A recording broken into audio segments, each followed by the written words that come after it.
Assalamualaikum warahmatullahi wabarakatuh. Gelang di tangan orang yang hendak dirampas tidak dapat, cincin di jari sendiri terwujud hilang. Begitulah paribahasa yang menggambarkan keadaan orang yang memiliki rasa dengki. Harapan ingin mendapatkan milik orang lain, tetapi tidak bisa untuk didapatkan. Namun, sesuatu yang menjadi milik sendiri dikorbankan. Sejatinya, pendengki selalu rugi. Tidak ada keuntungan sedikit pun bagi pendengki.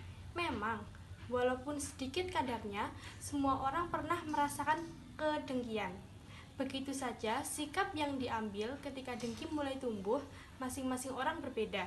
Ada yang segera memangkasnya, dan ada pula yang membiarkannya tumbuh menjadi sebuah kezaliman.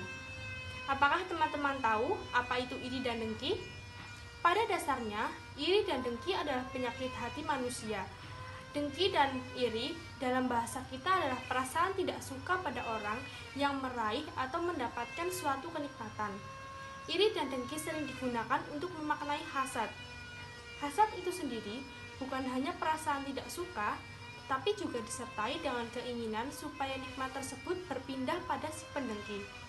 Ada banyak hal yang bisa menyebabkan dengki, antara lain persaingan, dendam, kebencian, atau bisa saja dengki sudah mengurat dan menjadi karakter pada diri seseorang, di mana hati seseorang senantiasa gelisah terhadap apapun yang didapatkan oleh orang di sekelilingnya.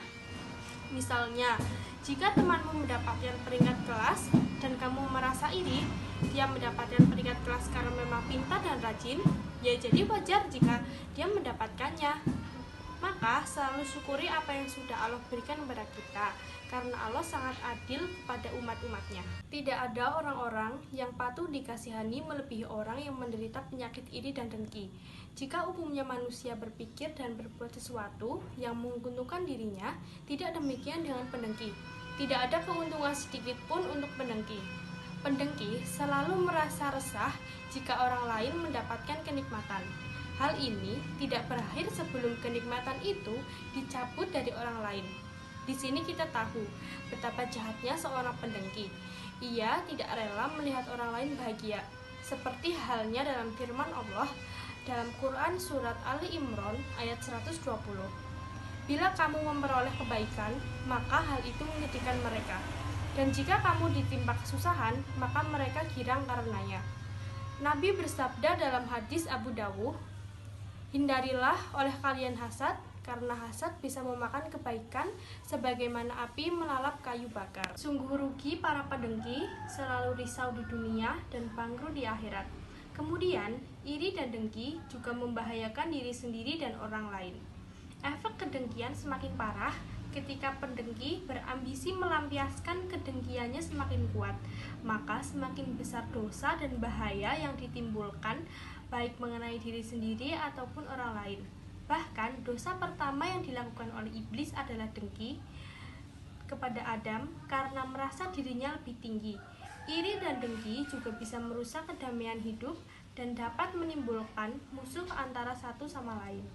Memang, umumnya kedengkian tertuju pada orang-orang terdekat, seperti saudara dan orang-orang yang memiliki ikatan tertentu dengannya. Sebab iri dan dengki itu timbul karena saling mendapatkan tujuan. Kenapa iri dan dengki harus dihindari? Iri dan dengki dihindari karena mereka itu adalah penyakit hati yang sangat berbahaya dan harus dihindari. Sifat ini menjadi salah satu masuknya setan ke dalam hati kita. Hal ini harus dihindari karena membahayakan diri sendiri, orang lain, ataupun kesehatan kita. Kemudian, bagaimana cara menghindari iri dan dengki? Pertama, berlindung dan kembali kepada Allah Subhanahu wa Ta'ala.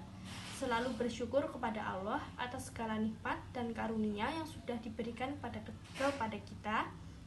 Kemudian, menghindari orang-orang yang selalu terlibat dalam rasa iri dan dengki. Bagi orang yang memiliki orientasi akhirat yang tinggi, juga ingin damai hatinya di dunia, tentu rasa iri dan dengki pasti segera dicampakkan, karena tidak ada untungnya jika hati mendengki dan selalu senantiasa bersyukur atas karunia Allah yang diberikan kepada kita. Kemudian, manusia harus selalu berintrospeksi diri bahwa setiap manusia memiliki nasibnya sendiri-sendiri. Cukup sekian dari saya.